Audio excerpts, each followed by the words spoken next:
be good for me. Lately I was feeling like I need a purpose. But when you talk to me, give me the impression that I won't scratch your surface. And I could walk for days, searching for a place. But is it even there to find? Hello friends, নমস্কাৰ খুলুমাই পুনৰবাৰ মোৰ চেনেলটোলৈ আপোনালোকক সকলোকে স্বাগতম জনালোঁ।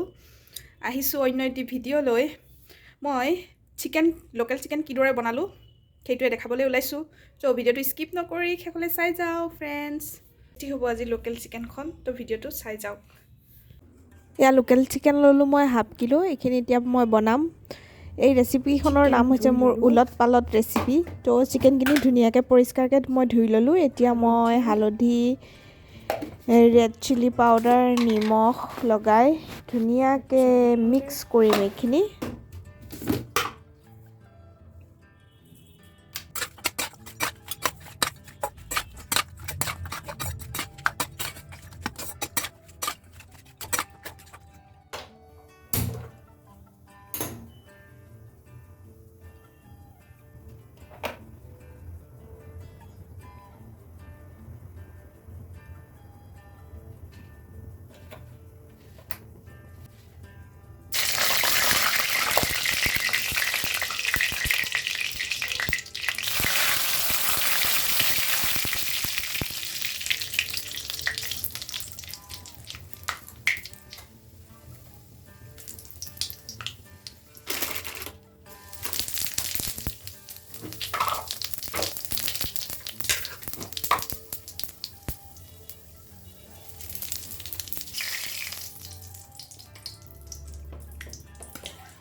মই এতিয়া জুইটো কমাই 3 মিনিটৰ কাৰণে ঢাকনিখন লগাই দিলোঁ। তাৰপিছত 3 মিনিট হৈ যোৱাৰ পিছত মই ঢাকনিখন খুলি চালোঁ।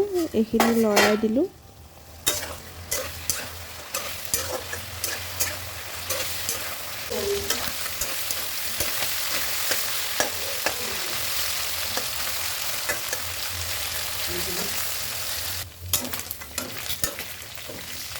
এইখিনি ভাজি ভাজি ৰঙা হোৱাৰ পিছত মই ইয়াত এটা আলু এড কৰিলোঁ।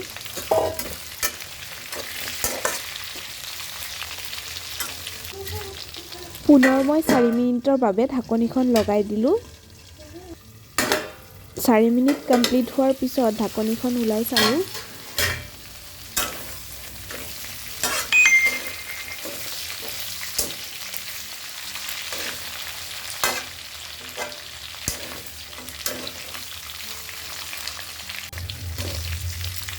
এতিয়া মাংসখিনি অধা ভজা হৈ যোৱাৰ পিছত ইয়াতে অকণমান ছাইড কৰি লৈ তেলখিনিতে মই কেঁচা জলকীয়া, পিঁয়াজ এড কৰিছোঁ।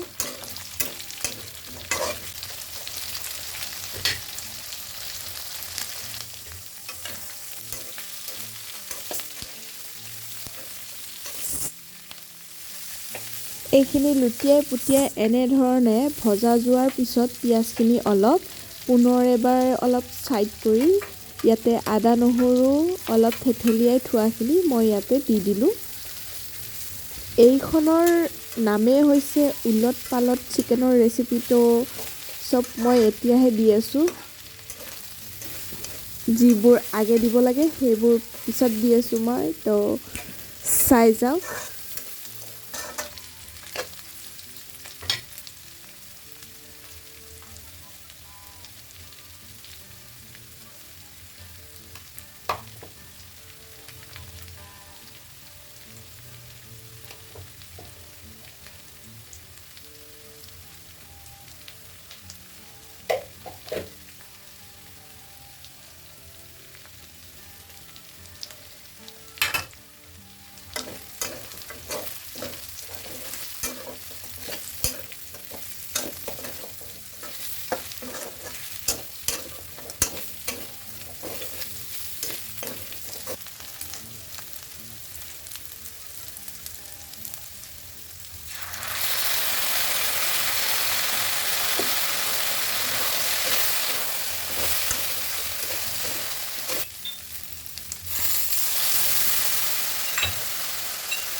মোৰ এতিয়া উলট পালট চিকেনৰ ৰেচিপিখন ৰেডি হৈ গ'ল।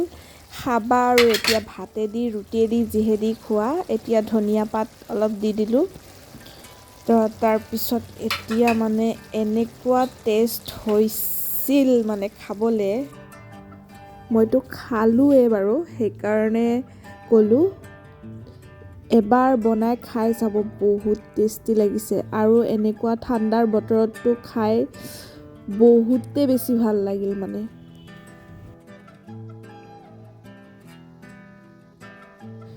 তো আজিলৈ ইমানতে, বাই বাই গাইজ। কেনে লাগিল জনাব কমেণ্ট কৰি।